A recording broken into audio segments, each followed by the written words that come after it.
Microbes. There are millions of tiny living things in the air, in water, in soil, and even inside your body. They are so small that you cannot see them with your eyes. You can see them only through a microscope. These tiny living things are called microbes. Some microbes are useful to us, whereas some are harmful.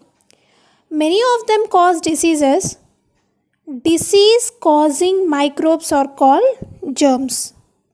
Disease causing microbes are called germs. Some microbes are useful to us, whereas some are harmful. So many of them cause diseases. So these disease causing microbes are called germs. So the germs that enter our body are so small that they can be observed only under a microscope, and hence they are also known as microbes. There are many types of microbes. Types of microbes. There are 4 main kinds of microbes.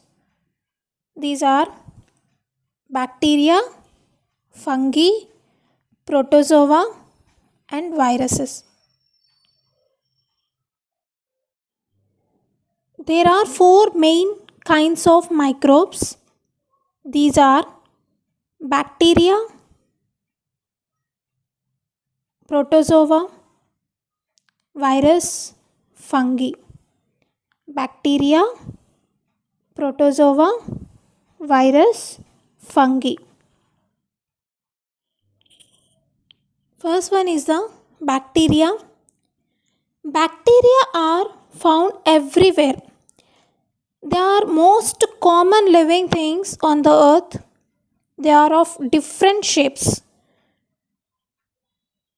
So these are the organisms that are actually made up of a single cell. Harmful bacteria cause diseases. So they cause diseases like typhoid, tuberculosis, cholera, pneumonia, etc. And they also cause tooth decay. Useful bacteria help in decay of dead plants and animals. So they are used in making foods such as cheese, yogurt, and they help us in the making of curd from milk and some medicines. Next one is viruses. Viruses are the smallest of all microbes. These are the smallest of all microbes, and they can cause diseases like smallpox, common cold, influenza, we call it as a flu, polio, chickenpox, etc. Next one is fungi. These are the non-green plants that grow on dead matter. Fungi grow on dead and rotting material. Some fungi attack the skin. They can cause skin diseases like ringworm, dandruff, itchy skin, athlete's foot, etc. They are also responsible for food poisoning resulting from eating stale food. Stale food means spoiled food. And some fungi are useful, and yeast is a fungus that is used in making bread. Next one is a protozoa. Protozoa, these are the single cell microorganisms. They generally grow in wet places. They generally grow in dirty wet places and in the bodies of plants and animals. So some of them cause diseases like malaria, dysentery, etc. How do germs harm us? Look at this picture, children. Just I am showing the germs under the microscope. You have already learned that you cannot see them with your eyes. You can see them only through a microscope. So I am showing the microscopic life of a germs. Disease causing microbes are called germs. You have already learned this, right?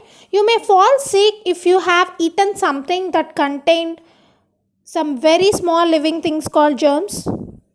So these germs enter our body through stale food or dirt present around us, right? That's what we have to maintain proper hygiene, isn't it, children? So in the previous video you have learned wash your hands before and after eating.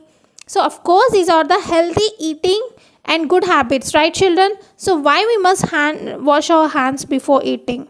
Because you cannot see the germs present on your hand, right, children? So without washing, if you eat some food, so obviously it can enter in your body, isn't it? And stale food, through the stale food germs can enter our body, right? Or dirt present around us. Okay, they attack our body by producing poisonous substances in our body and make us sick. So we can prevent them from harming us by not allowing them to enter our body. Next one is preservation of food. Germs need water, food in the form of a sugar, and right temperature to survive and grow. We can stop germs from spoiling the food by not allowing them to live and grow in the food. If food is left out for a long time, germs start growing in it. So the food starts rotting. So eating rotten food, eating spoiled food can make us sick. So food is therefore preserved to keep it from going bad. So this can be done by not providing them with water, food and correct temperature. So this process of preventing food from being spoiled by germs is known as preservation of food. So there are many ways in which food can be preserved. Some of them are listed here.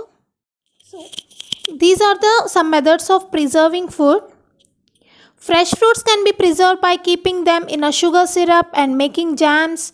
The sugar kills the bacteria by removing the water from the cells.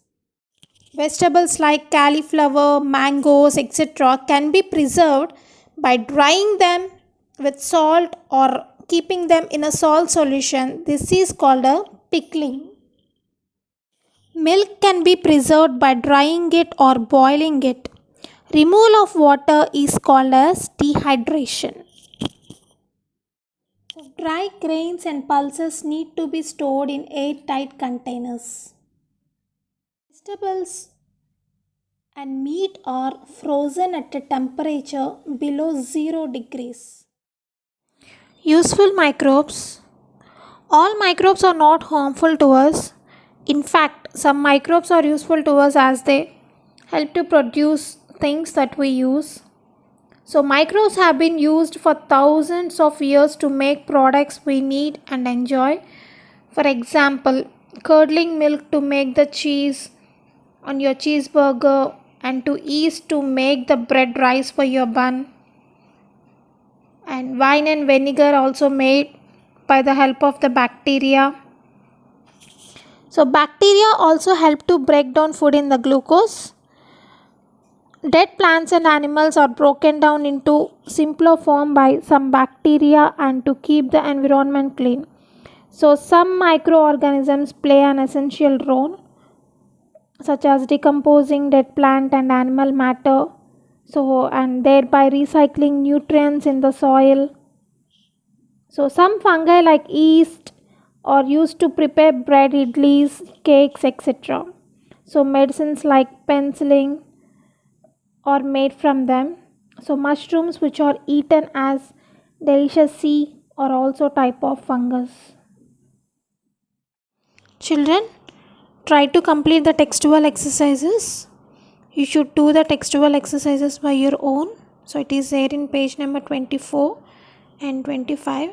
So try to complete this textual exercise of second lesson and learn daily 2 question and answers from lesson 1 and lesson 2 and write without seeing in one rough notes.